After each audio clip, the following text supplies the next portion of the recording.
So, hello everybody, this is Bhante Joe here, and I'm just here at Frenchman's Bay in Pickering, which is a lovely little bay that leads out onto Lake Ontario. And I'm not too sure the name of this park, but we'll plan to put it in the post. And just here at evening time, and thought that might record a little video, maybe some guided meditation and a short Owada for the internet. Okay, so we can start by getting our body into position and getting our back straight and looking about 3 feet in front of us and closing our eyes. Okay, so we can focus in on the breath.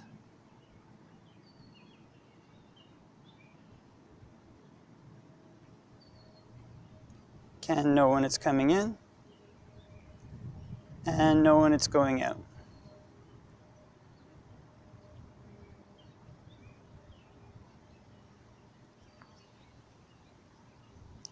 If we breathe in a long breath, can just know I'm breathing in a long breath. And if we breathe in a short breath, can just know I'm breathing in a short breath.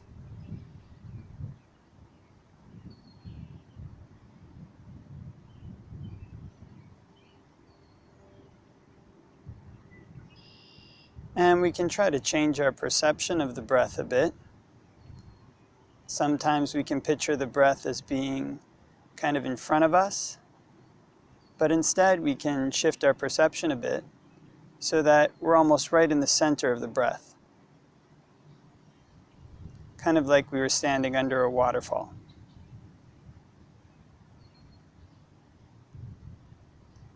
So totally immersed by the breath on the in-breath, totally immersed by the breath on the out-breath.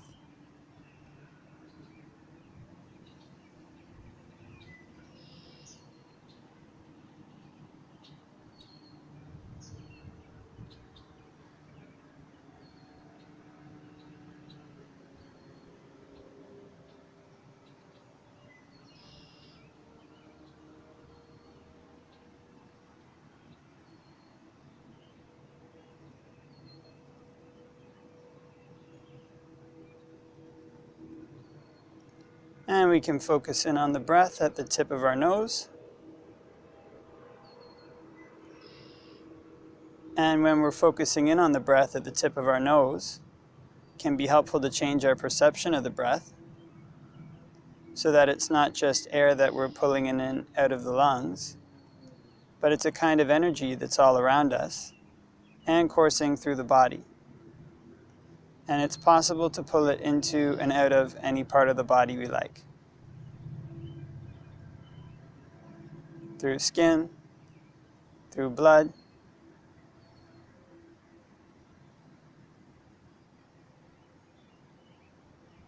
almost as if we're breathing in from all directions at the tip of the nose.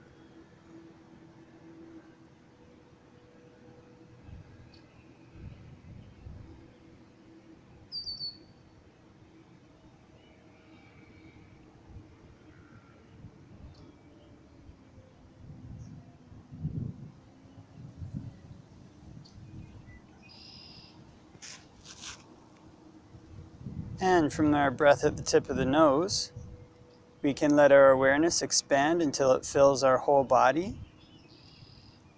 And one of the metaphors they give for this in the canon is like a lake with an underground source. And the water comes up from the underground source and fills the whole lake, so that there's no part of the lake that isn't pervaded by cool water. And in the same way, we can let our awareness spread from the tip of our nose until it fills our whole body.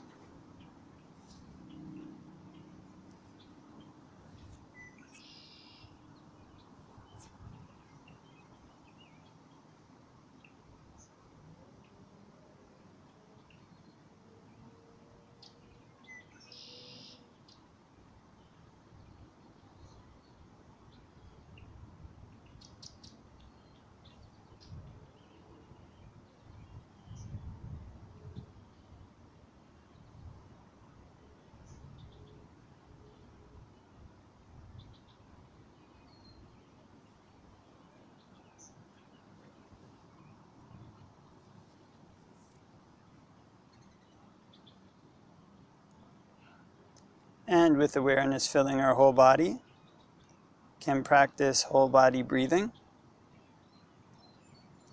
And when practicing whole body breathing, can be helpful to change our perception of the breath so that it's not just air that we're pulling in and out of the lungs, but it's a kind of energy that's all around us and coursing through the body.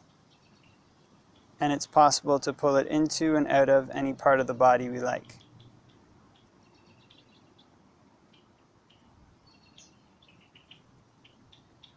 Through every pore in the body, almost as if the body was a big sponge. So on the in-breath, whole body. On the out-breath, whole body.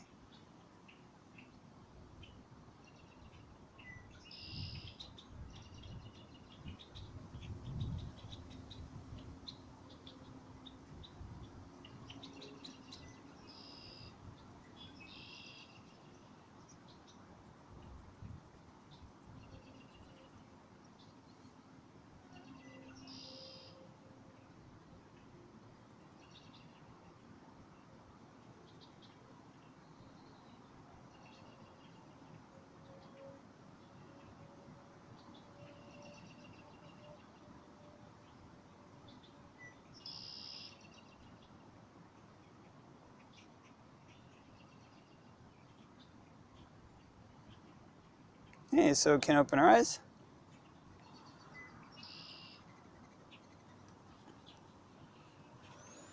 And try a little water here. Namo tassa bhagavato arahato samma sambuddhassa. Namo tassa bhagavato arahato samma sambuddhassa. Namo tassa bhagavato arahato samma sambuddhassa. Buddhaṃ saranang gacchāmi, Dhammāṃ saranang gacchāmi, Saṅghāṃ saranang gacchāmi. Tutiyampi Buddhaṃ saranang gacchāmi, Tutiyampi Dhammāṃ saranang gacchāmi, Tutiyampi Saṅghāṃ saranang gacchāmi. Tatiyampi Buddhaṃ saranang gacchāmi, Tatiyampi Dhammāṃ saranang gacchāmi, Tatiyampi Saṅghāṃ saranang gacchāmi. So it's a lovely night here in Pickering. And this is the day before Canada Day, and it was a hot one. So now the temperature is just right, nice and cool, and people are coming out to the park to do various things, do various activities. And there are these kind of special and auspicious days, special and kind of auspicious times. So Canada Day, everybody celebrates. Kind of. The birth of Canada, birth of the country of Canada, which kind of an act, the British North America Act, I think, of 1867, made Canada an independent entity, and so gave birth to it. And so these kind of things are things that we celebrate. When something new gets created. When we have a new member of our family come and they're born. We celebrate this birth. When country is born, a new country comes into being, we celebrate the birth of the country. And these are happy times, things that we can remember. We're glad that this new thing has come into existence. We're glad that this new thing is here with us. And of course, there is reason to celebrate things like this. It's good to have a country to live in that's stable. A country to live in that's prosperous, where food is readily available, and where it's peaceful, where there's not a lot of wars going on, and people generally get along with each other. And these are some of the really good qualities that are actually present in this country, Canada, at this time. And so the Buddha reminds us that these qualities, having these things, having a place that's stable, where there's not a time of famine, not a time of war. These are things which are conditions that are conducive to the practice of Dhamma. Because it's very hard to go on Pindapat and get alms food when there's firing lines. It's hard to go on Pindapat and get alms food when when there's not enough food. All these are things that make it difficult to practice. But at times and places where it is good to practice like this, the Buddha didn't just have us sit back on our haunches and kind of rejoice. It's although there is cause to rejoice that it's good to be at a time of the world, in a place where it's stable, a place where it's peaceful. But he also had us reflect on what he called kind of future dangers. You know? So in other words, at right now, this is a time when the country is stable. This is a time when the country is peaceful. This is a time when the country is prosperous. But the time will come in the future when our country won't be stable, our country won't be peaceful, our country won't be prosperous. And so this isn't said to make people morbid about this fact, but it comes from the philosophy that everything that arises according to a condition passes away when the conditions that underlie it cease. And so what that means is when we have this opportunity in a peaceful place, in a peaceful time, then the Buddha's recommendation to us is to make use of that opportunity, to try to put forth effort in our practice, to try to put forth effort in wholesome qualities. So in other words, it's something that spurs us onwards, spur in the sense that, okay, right here is this opportunity to act, this opportunity to get good results. So the practice of the Dhamma is like this. It's supported by conditions of virtue, not just in ourselves, but also in society as a whole. Society as a whole is made up of individuals, and when we as individuals develop virtuous and wholesome qualities, we develop virtuous and wholesome mind states, then this spreads out into the people that we interact with. And this is our contribution that we make to society. It starts from the contribution that we make to ourselves, trying to make ourselves good people, trying to make ourselves generous people, trying to make ourselves peaceful people. That peace, that generosity, that goodness then spreads out into society. Makes the society, makes the country a good place to practice Dhamma.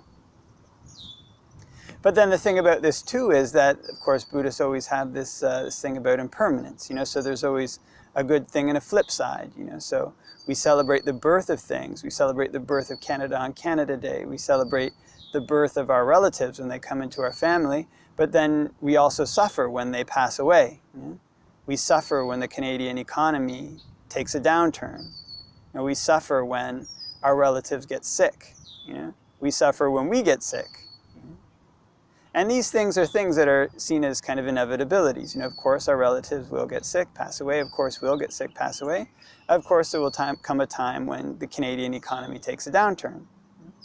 So in people knowing these things, knowing these things are on the horizon, knowing these things are an inevitability, what a wise investor does, knowing that the economy will eventually go on a downturn, when the economy is good, they take their money and they sock it away in places that will bring good returns, bring good rewards. And so in the same way, we know that, our life is impermanent. The life of the people around us is impermanent, that the conditions that surround us are impermanent. Then we can make wise investment choices. We can choose to invest in virtuous qualities. We can choose to invest in wholesome qualities. We can choose to invest in the practice of concentration, the practice of meditation.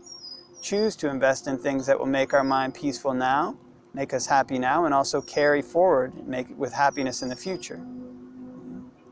And so these are things, ironically enough, that when we focus on them are actually the sustaining factors for ourselves and the sustaining factors for a society as a whole. Things that make a society a good place to live in. So this is one of the ironic things, that by focusing on the impermanence, the eventual ending of these things, we're actually able to put the causes into place that will give rise to goodness, that will prolong, that will delay an ending, delay decay.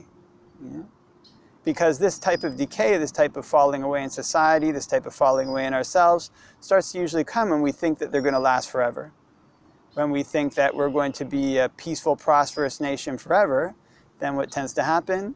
People start to forget about the virtues that made a society good in the first place. It can become complacent.